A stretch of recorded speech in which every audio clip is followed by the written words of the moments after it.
हाँ जी, और कल मैंने अपने इंस्टाग्राम पे एक स्टोरी डाली थी कि भाई आस्क मी एनीथिंग। तो उस पे आप लोगों ने भिन्न भिन्न प्रकार के बहुत सारे प्रश्न पूछे थे।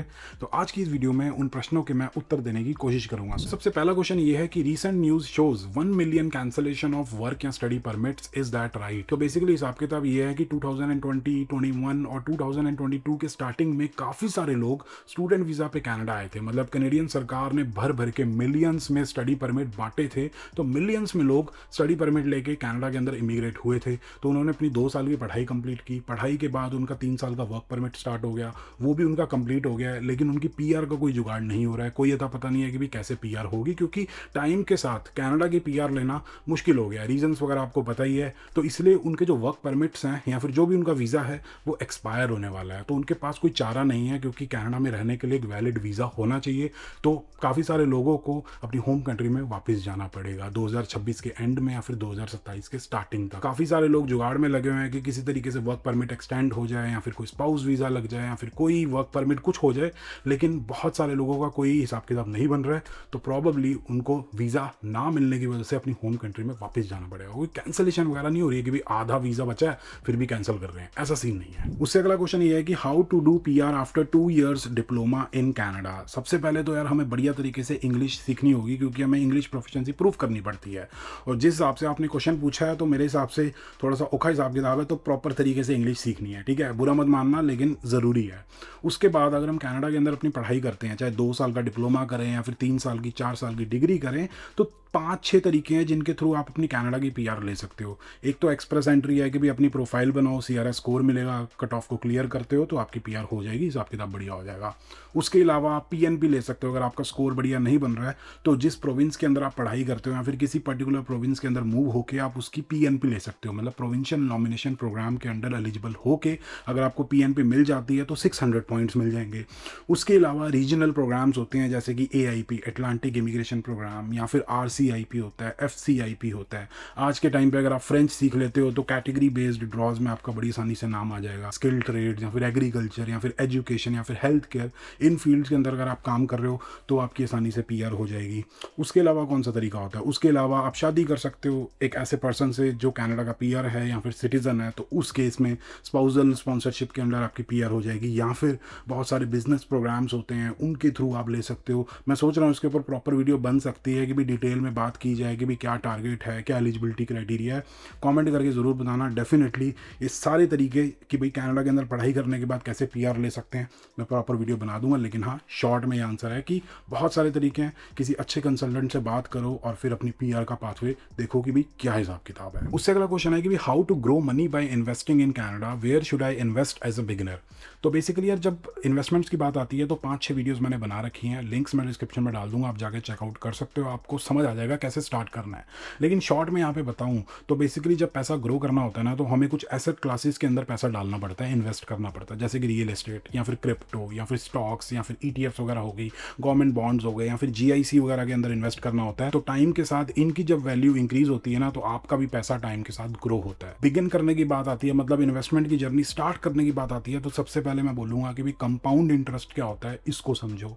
फिर समझो कि भी स्टॉक्स क्या होते हैं, फिर समझो कि भी ईटीएफ्स क्या होती हैं, जीआईसी समझो कैसे काम करती है। कि अगर आपको 2% का इंटरेस्ट मिलता है तो कंपाउंड इंटरेस्ट लग के आपका पैसा कैसे ग्रो करेगा, तो आपको चीज़ें समझ आएंगी। उसके बाद आप समझो कि भी वीएफवी क्या होती है, एसएनपी 500 क्या होता है। ये सारी टर्म्स आप गूगल करो या फिर चैट जीपीटी में डाल दो कि मेरे को वीएफवी ऐसे एक्सप्लेन करो जैसे कि आप 10 साल के बच्चे को समझा रहे हो, तो आपको चीज़ें समझ आ जाएंगी। उससे अगला क्वेश्चन यार बहुत ही इंटरेस्टिंग सा है। If your spouse is a PR then you will also get the PR and citizenship in the future, will it be easy. तो डेफिनेटली यार अगर आपके स्पाउस पीआर हैं या फिर उनके पास कनाडा की सिटीजनशिप है, तो स्पाउसल स्पॉन्सरशिप वाला एक प्रोग्राम होता है, उसके थ्रू आप प्रॉपर डॉक्यूमेंट्स वगैरह दिखाते हो। अगर वो अप्रूव हो जाता है तो आप पीआर ले सकते हो। और एक बार आपकी कनाडा की पीआर हो जाती है तो 3 साल कनाडा में रहने के बाद आप कनाडा के नागरिक बन सकते हो, मतलब यहाँ की सिटीजनशिप ले सकते हो। लेकिन स्पाउसल स्पॉन्सरशिप में डॉक्यूमेंट्स काफ़ी सारे लगते हैं। आपको अपना रिलेशनशिप प्रूफ करना पड़ता है कि भाई कोई फेक मैरिज नहीं है, कोई ऐसे कॉन्ट्रैक्ट वगैरह नहीं साइन किया, क्योंकि आजकल ये सब बहुत हो रहा है। मैरिज सर्टिफिकेट वगैरह, पिक्चर्स वगैरह या फिर चैट्स वगैरह, प्राइवेट चैट्स वगैरह, वो सारी डिस्क्लोज करनी पड़ती हैं, गवर्नमेंट को दिखानी पड़ती है कि भाई देखो हमारा जो रिलेशनशिप है वो जेन्युइन है। तो पीआर हो जाती है। Next question, can international student work full time in freelance? तो डेफिनेटली यार आप जितना मर्जी चाहे उतना काम कर सकते हो as a freelancer being an international student in Canada. लेकिन हाँ, सबसे पहले ये बताना चाहूँगा कि मैं अपने मन से बना के कुछ नहीं बोल रहा। ये सारी चीज़ें जो भी अब बताऊँगा वो ऑनलाइन आर्टिकल में मैंने पढ़ी थी, मतलब पब्लिकली वो इन्फॉर्मेशन अवेलेबल है।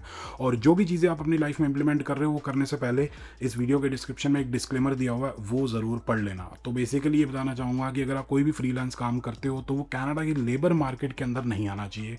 दूसरी चीज़ ये है कि जिस भी एंटिटी, जिस भी ऑर्गेनाइजेशन या फिर जिस भी पर्सन के लिए आप काम करते हो उसका कनाडा के साथ कोई भी फाइनेंशियल टाई नहीं होना चाहिए। और तीसरी चीज़ ये है कि जो भी आप इनकम अर्न करोगे कोई भी फ्रीलांस काम करके, वो आपको कनेडियन गवर्नमेंट को शो करना पड़ेगा, मतलब अपना इनकम टैक्स प्रॉपर तरीके से पे करना पड़ेगा। और इनकम टैक्स कैसे पे करना है, किस तरीके से खर्चे दिखाने हैं, किस तरीके से टैक्स सेव करना है, ये सारी चीज़ें अगर आप जानना चाहते हो तो भैया आप टोरंटो टैक्स बुटीक वालों को कॉन्टैक्ट कर सकते हो। इनसे मैं अपने टैक्सेस पिछले 5 सालों से, मतलब 2020 से फाइल करवा रहा हूँ, अब 6वां साल हो जाएगा। तो बहुत बढ़िया तरीके से फाइल करते हैं। मानव करिश्मा बहुत बढ़िया हेल्प करते हैं और बहुत सारे टैक्सेस वगैरह सेव करवा देते हैं सही तरीके से, लीगल तरीके से। तो उनकी जो कॉन्टैक्ट इन्फॉर्मेशन है डिस्क्रिप्शन के अंदर दी हुई है, आप जाके चेकआउट कर सकते हो कि भाई मैं यहाँ काम कर सकता हूँ, मैं वहाँ काम कर सकता हूँ, फ्रीलांस काम कर सकता हूँ। सारे क्वेश्चंस के भी आपको आंसर उनसे मिल जाएंगे क्योंकि वो प्रॉपर तरीके से अकाउंटेंट्स हैं, एक्सपीरियंस्ड हैं, प्रोफेशनल हैं, तो वो बढ़िया आपको गाइड कर देंगे। उससे अगला क्वेश्चन है जो कि सारे इंटरनेशनल स्टूडेंट्स के मन में होता है कि when we can buy a car but managing expenses is also very important, तो क्या किया जाए? तो बेसिकली यार गाड़ी खरीदने का हिसाब किताब ये है कि सबसे पहले आपको गाड़ी तब खरीदनी है जब आप अफोर्ड कर सकते हो। अफोर्डेबिलिटी के बारे में अभी आगे बात करते हैं।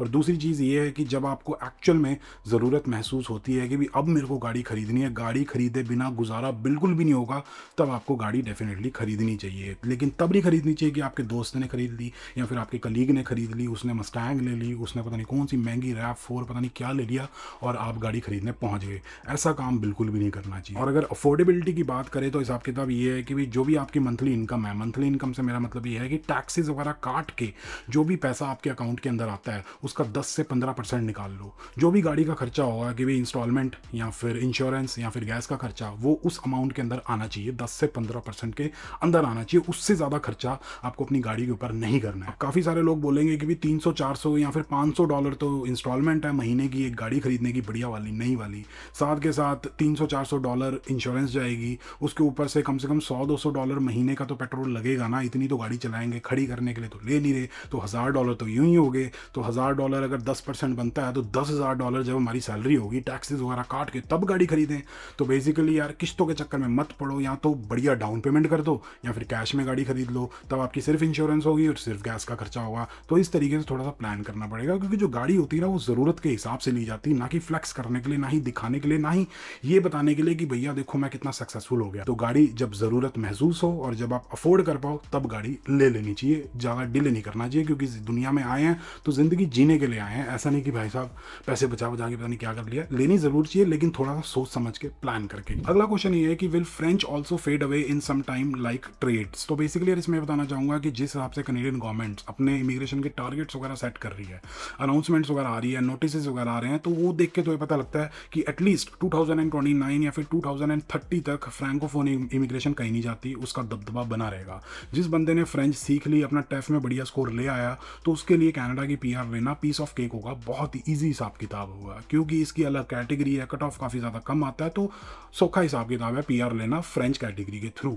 लेकिन इसकी फ्लिप साइड भी है। फ्लिप साइड ये है कि भी जिस हिसाब से टेफ एग्जाम को लेके या फिर इस कैटेगरी को लेके स्कैम्स वगैरह इंक्रीज हो रहे हैं या फिर चीज़ों को एक्सप्लॉइट किया जा रहा है, पता ही आपको, आप सोशल मीडिया ऑनलाइन अब सारी चीज़ें दिखाई देती हैं।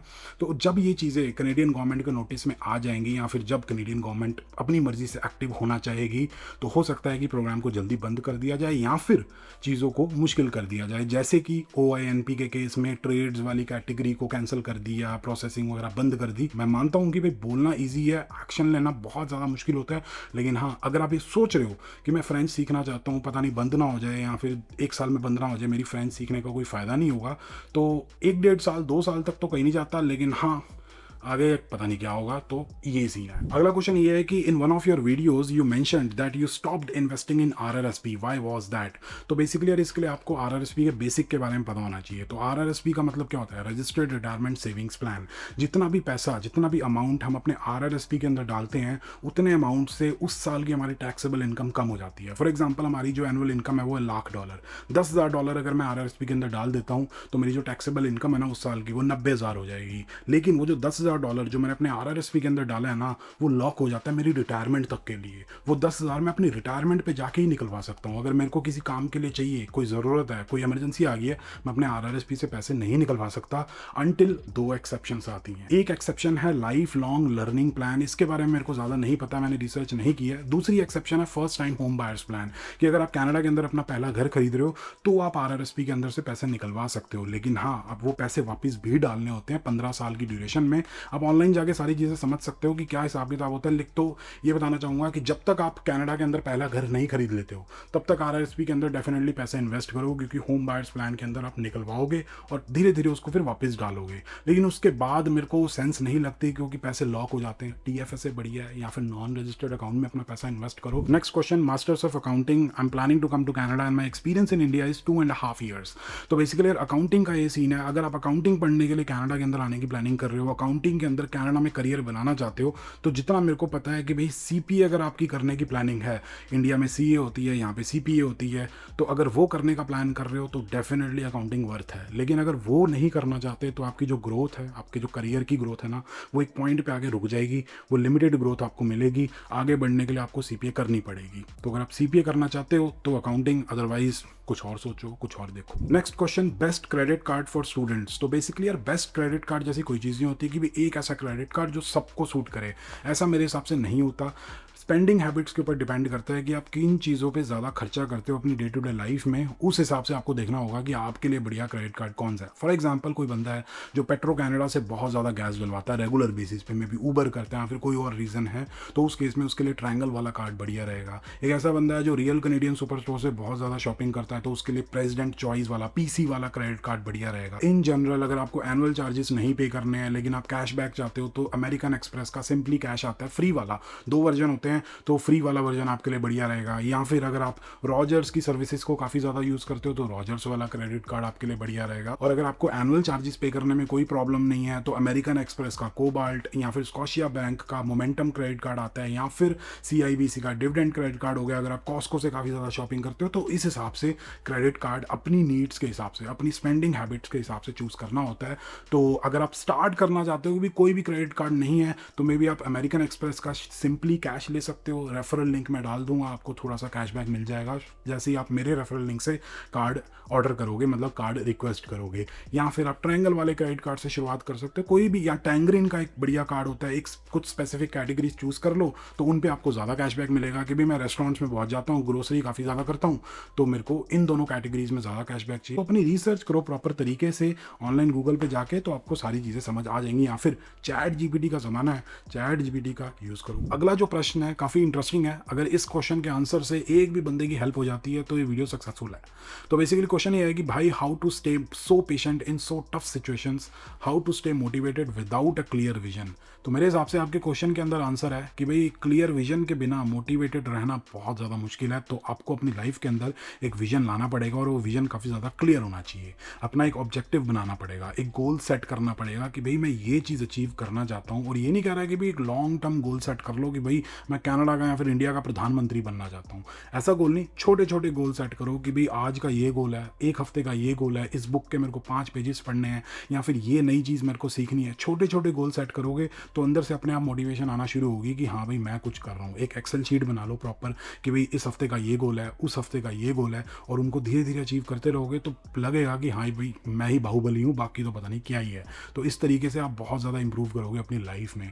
और पेशेंट रहने का हिसाब किताब देखो, अब इसके तो बहुत सारे आंसर्स हो सकते हैं, सोल्यूशंस हो सकते हैं। मैं अपनी लाइफ में ये करके रखता हूँ कि भाई मैं वर्स्ट सिचुएशन या वर्स्ट केस सिनेरियो सोच लेता हूँ कि ये सिचुएशन होती है तो इस सिचुएशन में बुरे से बुरा क्या हो सकता है, तो उसके बारे में अगर इमेजिन करता हूँ कि हाँ इस बुरे से बुरे सिनेरियो में मैं ऐसा करूँगा तो चीज़ें थोड़ी सिंपल हो जाती हैं। मे बी ये आइडियल सोल्यूशन नहीं है लेकिन ये मेरे लिए हमेशा वर्क करता है। बाकी आपको टैक्सेस फाइल करने से रिलेटेड कोई भी क्वेश्चन हो तो आप टोरंटो टैक्स बुटीक वालों को कॉन्टैक्ट कर सकते हो। और हाँ, इन्वेस्टमेंट्स वगैरह के बारे में आप सीखना चाहते हो मेरी लिमिटेड नॉलेज से, तो राइट या लेफ्ट वाली वीडियो कोई भी जाके चेकआउट कर लो, आपको चीज़ें समझ आ जाएंगी। और ये वीडियो अगर आप लोगों को बढ़िया लगी तो please like share and subscribe. And as always, जब तक अगली बढ़िया वाली वीडियो नहीं आती है, stay healthy and keep hustling.